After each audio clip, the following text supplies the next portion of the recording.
So good morning, people of Bashaw. Yeah, I'm not sitting over there with you. Robin sent me here, but we have this wonderful way of sharing our services. So I'm aware that you're here, and it's wonderful to be here with you again. Once in a while, I'm glad that Robin goes on holidays. Well, not once in a while. When he goes on holidays, I'm glad for him. But I'm glad that once in a while he asks me to come here and be with you for the service and for coffee. Do you have coffee in the summertime? Oh, good. All right. So, my wife and I, Lorraine, we have a little Cocker Spaniel. She's a rescue. She has her issues, but my God, she's affectionate, and she loves to play. And she likes to wander off on her own, and we live on an acreage. And she loves to follow the scents that she finds and to chase the birds that she sees. And my great fear is that she will wander off and get beyond the space that she knows how to come back home. She also loves to chase vehicles. So when she wanders off, my wife and I get a little worried. And we try to get her back. I've learned that if I call her, if I shout at her, if I yell at her, she ignores. I've also learned that if I go up to her or try to chase her, she just stops and she looks at me with cocked up head and smiles. And as I take the next step, she runs off again and wants to turn it into this chase hide and seek game. So when we get a little bit worried, what we do is we get into the car. She loves car rides. And I turn it on. I let it run. I rev up the motor. I rev it up some more. And she comes from wherever she is. And it's usually from a direction I wasn't expecting. And into the car. And nothing has been lost. Her affection is there for me, for my wife, and our affection for her. What's that got to do with anything? Well, we have this remarkable passage from Hosea that's part of our lectionary this week. The Luke passage isn't. I put it as related, but Hosea is. And for me, this is an incredible passage. It paints an amazing picture of God. More than that, it's an incredible X-ray of God's heart. So it begins with this, I loved Israel, who also gets called Ephraim, and that's a long story. So think of it as a nickname.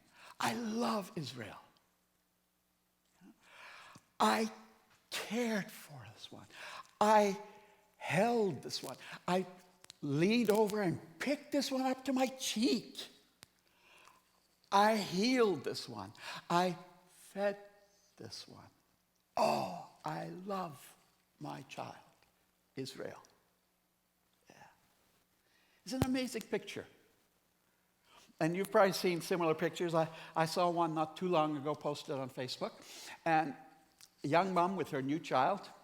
And she's got the baby in her arm, and she's looking down, and the child's looking up, and you just know it's eye-to-eye contact. They don't know anything else at that moment, just each other. And there's this look on this child's face like, yes, this is where I am. I trust you.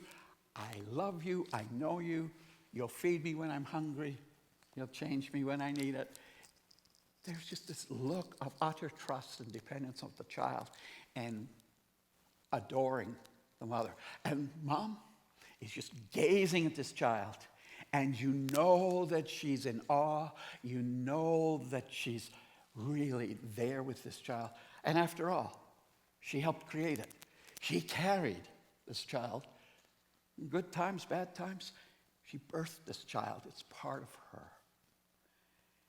And she will give everything she knows how to give, that she can give, and probably then some, for that child.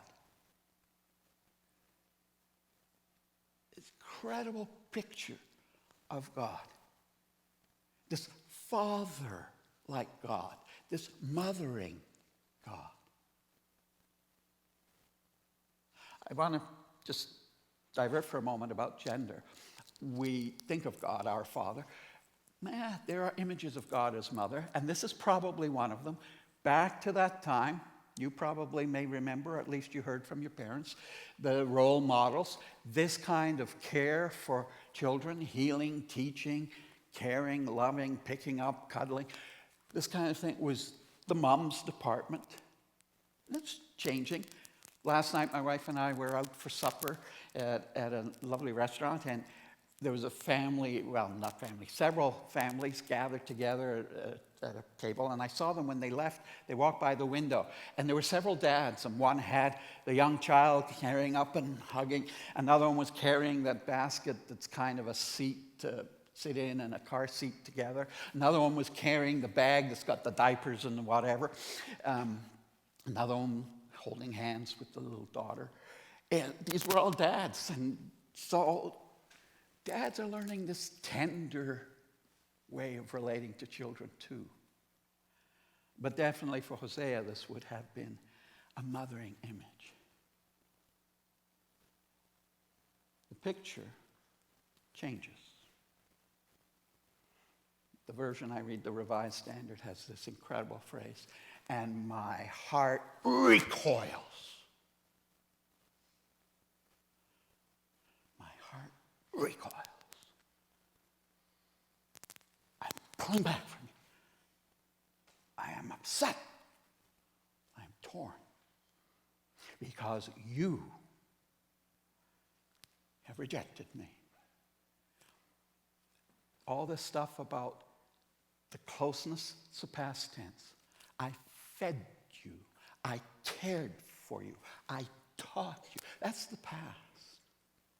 It's as if God is showing a photo album to the prophet Hosea. See how things used to be? And then closes the book. That's not how it is now. I'm thinking of those two youngsters, McLeod and Gamelski, that have captured the headlines and have wandered, they're accused of murder. They laid due to the police. And I'm thinking of the parents. And I'm thinking of the heartache and the anger and the disappointment and the sense of a total loss of their hopes for their children. Because when these two youngsters, 19, 18, not youngsters anymore, are caught, if they haven't already been lost in that muskeg, it will not be life as it was before. Israel will go into captivity. The armies of Assyria and Egypt will take over the land and deport them. These two youngsters will end up in jail. They will not be coming home. My heart recoils. And my comfort grows warm and strong. And I will not release you. What a turbulent set of emotions in the heart of God. What a set of confusion. Love, anger, rejection. How can I give you up? Love. Yeah, much as you may disappoint me, cause me anger, how can I give you up? One of the things I think about here is how often it's us who say, how can God let this happen? How could God let what's happening to those two families happen? How could God let what's happened in Dallas, is it? No. In Chicago, Dayton, in Dayton, Ohio. How could God let that happen? And here is a picture of God not saying, how could they do this? How could you do this? How can I do this? How could I let you go?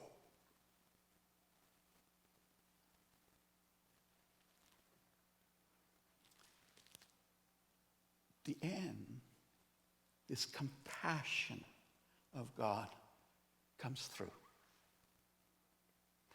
So all the anger at broken love and broken relationship, and the sense of, I can't let you go. This choice between, well, I'll put up with anything, to this kind of tough love. What governs that, what rules that, is this deep compassion that God has. And I think we can look at that in our own settings, in our own times, where we've been taught, we know the way of Jesus. Robin reminds us, we've grown up with that, what it means to be Jesus-ing, what it means to follow that. And we know that we mess up. And we know that sometimes we just don't want to think about that and we'll go do our own thing. And yet that compassion of God remains always. Always. We are children of God. We are grown up. We are the beloved, grown up children of God.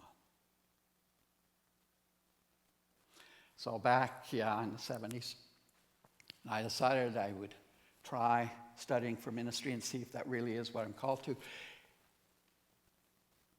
I needed to leave home. Mom and Dad had been extremely generous. I completed my first degree at university. They gave me free home and board. I lived at home from the time I was a youngster till my early 20s. And then it was time to leave home. And Dad drove me all the way to Saskatoon and St. Andrews College, took my bags to my room, met one of the professors who was there greeting everybody, gave me a hug, wished me well.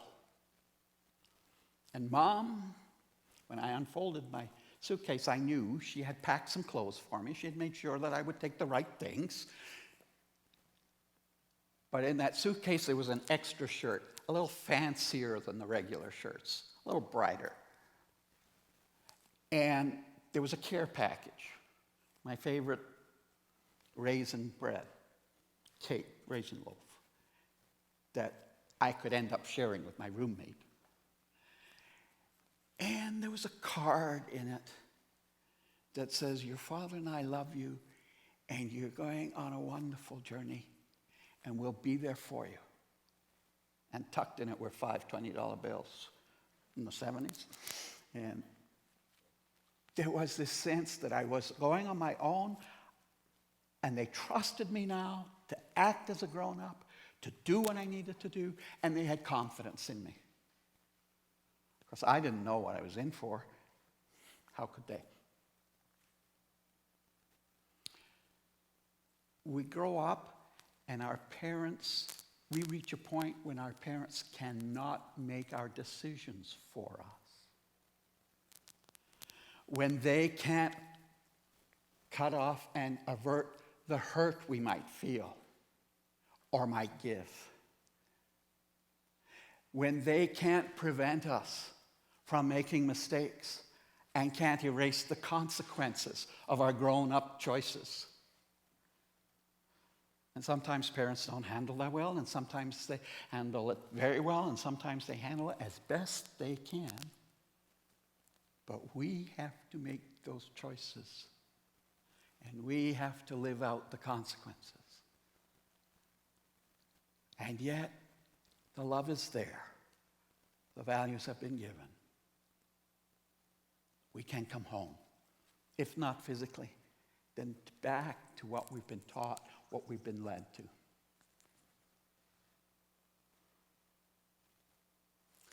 I think this is an amazing picture of God, of the X-ray of the heart of God. That there is this mix of emotions, but it is always love that will come through. That there is this heartache that God's people may not get it right. But they are there to make those choices as God's people, as humans in the image of God. And one of the things that amazes me in the stories from Genesis through to Revelation is that people will get it wrong, And then God says, okay, fine. You got this wrong. You blew this. You got hurt. We can't ever turn the clock backwards. But let's see what we can do with it now. Loving parent, adult child. The passage ends not with this guy revving up his car so that his wayward cocker spaniel will hear it and come, but with this image of a lion roaring. And that too is a rare picture of God. We see God as gentle and encompassing and reaching out and hugging us and loving us. But this lion's roar that scares the heck out of us,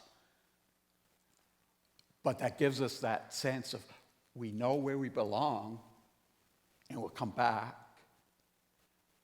and we'll be at home. Yeah. So this image for me is this one of the most powerful, intimate images of who God is and how God can be. Of a love that is there, whose beginnings we can't remember, but will roar with transformation and enable us to take the next step from where we are, from the grief we're in, from the sadness we suffer, from the wondering what will be next, into that space where we can make those choices.